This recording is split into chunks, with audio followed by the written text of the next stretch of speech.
Hello everyone, welcome to my YouTube channel future teachers. आज मैं आपके लेकर आई हूँ बहुत ही महत्वपूर्ण वीडियो जो कि आपके एग्ज़ाम के पॉइंट ऑफ व्यू से बहुत ही इंपॉर्टेंट रहने वाली है। और टॉपिक का नाम है हमारा अलंकार। जी हाँ, अलंकार का नाम सुनते ही कई विद्यार्थियों को लगता है कि ये रटने वाला विषय है, लेकिन सच ये है कि अलंकार रटने से नहीं, पहचानने से आता है।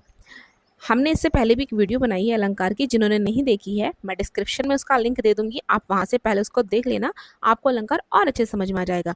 और आज इसके पार्ट 2 में हम ऐसे अलंकारों को समझेंगे जो आपके, चाहे आपका यूपी बोर्ड एग्जाम हो, चाहे आपका TGT, PGT, DET plus B, XYZ कोई भी हिंदी का एग्जाम हो, वहां पर इस टॉपिक से प्रश्न बार बार पूछे जाते हैं। तो वीडियो को अंत तक जरूर देखिए, क्योंकि आखिर में हम एक ऐसी ट्रिक बताएंगे जिससे अलंकार पहचानना आपके लिए बेहद आसान होगा। चलिए जल्दी से शुरू करते हैं। सबसे पहले हम अनुप्रास अलंकार की डेफिनेशन जानेंगे।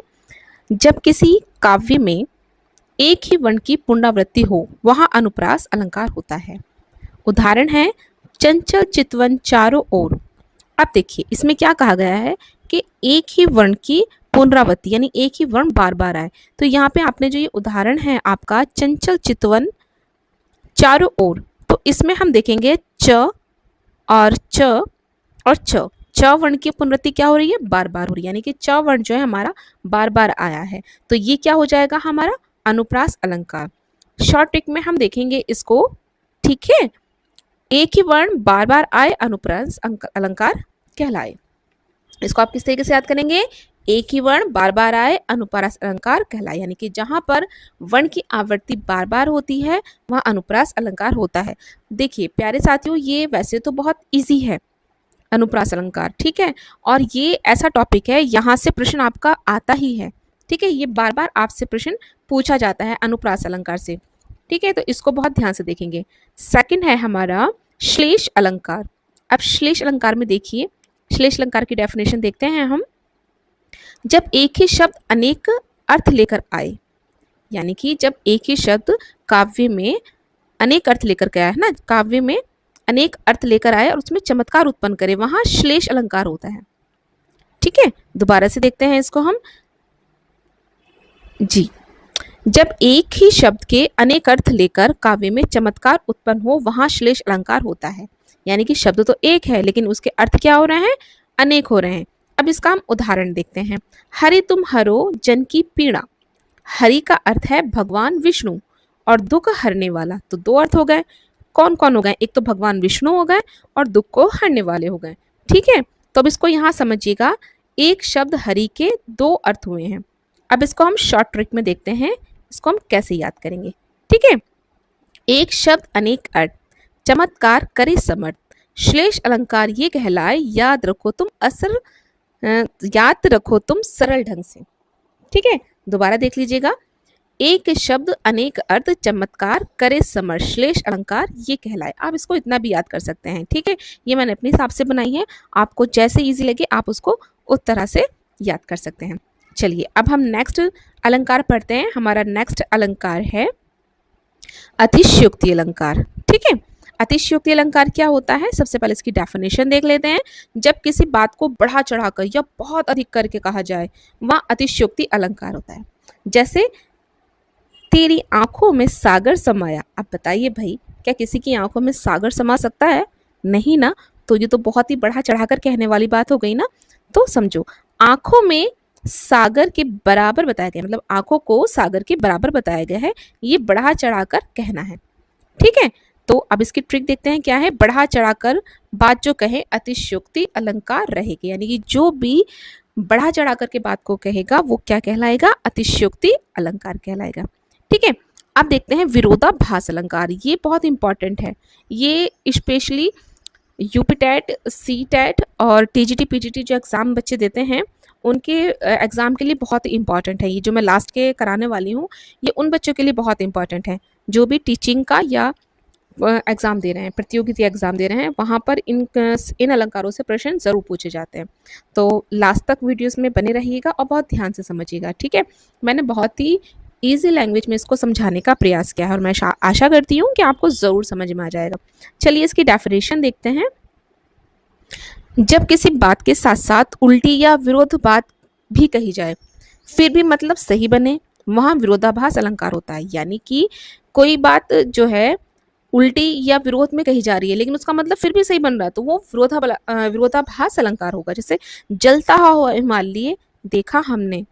अब इसको समझिएगा आप, जलना और हिमालय ठंडा दोनों विरोधी बातें हैं। जलना से मतलब आग निकलती है और हिमालय क्या है, ठंडा है, पर्वत है। फिर भी काव्य का अर्थ ठीक है। ठीक है, तो देखिए जलता हुआ हिमालय देखा हमने, क्या हिमालय को जलता हुआ देखा जा सकता है? हिमालय तो बर्फ से ढका हुआ है ना। बात क्या हो रही है, जलने की हो रही है, तो बात तो विरोध हो रहा है, लेकिन कही जा रही है किसके लिए? हिमालय के लिए। तो समझो, विरुद्ध बातें साथ साथ हों फिर भी अर्थ सही हो, विरोधाभास अलंकार कहलाए। चलिए अब नेक्स्ट अलंकार पढ़ते हैं हम। नेक्स्ट है हमारा मानवीकरण अलंकार। ये यूपी टीजीटी और पीजीटी में काफ़ी बार यहाँ से प्रश्न पूछा गया है मानवीय अलंकार से। ठीक है, तो इसको बहुत ध्यान से देखिएगा। देखिए ये यूपी टैट में बहुत इंपॉर्टेंट है, यूपी टैट के लिए और सी टैट के लिए बहुत इंपॉर्टेंट है। इसको ध्यान दीजिएगा, बहुत अच्छे से समझिएगा इसको। जब जड़ यानी निर्जीव वस्तुओं में मनुष्य के गुणों का आरोप किया जाए वहां मानवीकरण अलंकार होता है। अब उदाहरण देखते हैं। बादल गरज रहे हैं जैसे क्रोधित राजा। अब देखिए क्या है, बादल जो हैं वो गरज रहे हैं कैसे? जैसे राजा। राजा कौन हो गया? इंसान हो गया, है ना। और बादल को किसकी संज्ञा दी गई है? राजा की संज्ञा दी गई है, इंसान की संज्ञा दी गई है, मनुष्य की। ठीक है ना। तो बादल जो है वो किस तरह से गरज रहे हैं? जैसे कोई क्रोध में राजा हो। तो यहाँ क्या हो जाएगा? मानवीय अलंकार हो जाएगा। बादल जड़ को राजा की तरह क्रोधित बताया गया है। शॉर्ट ट्रिक देखते हैं इसकी। जड़ वस्तु में मानव गुण आए मानवीकरण अलंकार कहलाए। यानी कि कोई भी प्राकृतिक चीज ऐसी है जिसमें मनुष्य के साथ को जोड़कर उसमें उदाहरण पेश किया जाए, वो क्या हो जाएगा? आपका मानवीकरण हो जाएगा। ठीक है, चलिए अब बात करते हैं भ्रांतिमान अलंकार की।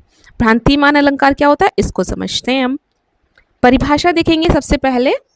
जब किसी वस्तु को दूसरी वस्तु समझकर कहा जाए वहां भ्रांतिमान अलंकार होता है। ठीक है, इसको भय की, ये ध बन गया है, ये भय मान लीजिएगा, भ्रांतिमान हो जाएगा ये। ठीक है, दूर से वह स्त्री मुझे चांद सी लगी।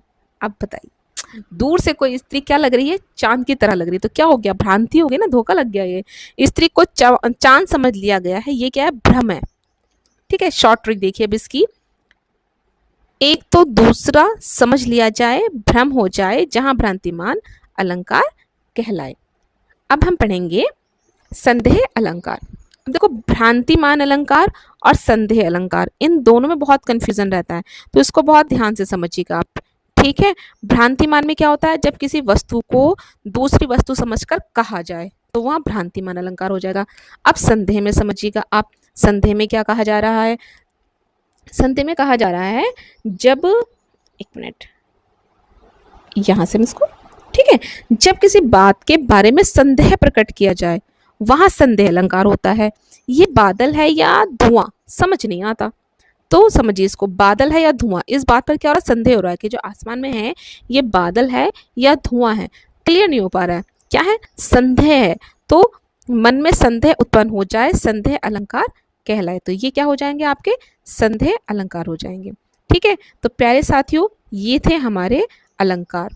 ठीक है, जिसमें हमने पढ़ा है अनुप्रास अलंकार, श्लेष अलंकार, अतिशयोक्ति अलंकार, विरोधाभास अलंकार, मानवीकरण अलंकार, भ्रांतिमान अलंकार और संदेह अलंकार।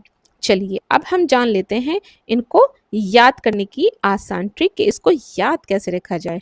ठीक है, सबसे पहले आता है आपका अनुप्रास अलंकार। अनुप्रास अलंकार में क्या होता है? एक ही वर्ण बार बार आए।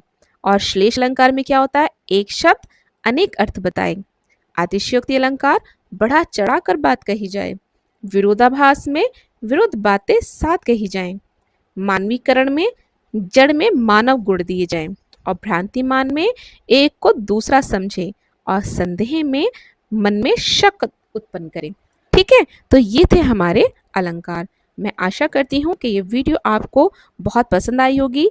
और आपको वीडियो कैसी लगी है प्लीज़ आप भी मुझे कमेंट करके ज़रूर बताएं कि आपको हमारी वीडियो कैसी लगी। जल्दी मिलते हैं नेक्स्ट वीडियो के साथ। जिस टॉपिक पे आप वीडियो पहले चाहते हैं हमें कमेंट करके ज़रूर बताएं कि आपको किस टॉपिक पे वीडियो चाहिए। कल मिलते हैं नेक्स्ट वीडियो के साथ। Take care, bye bye.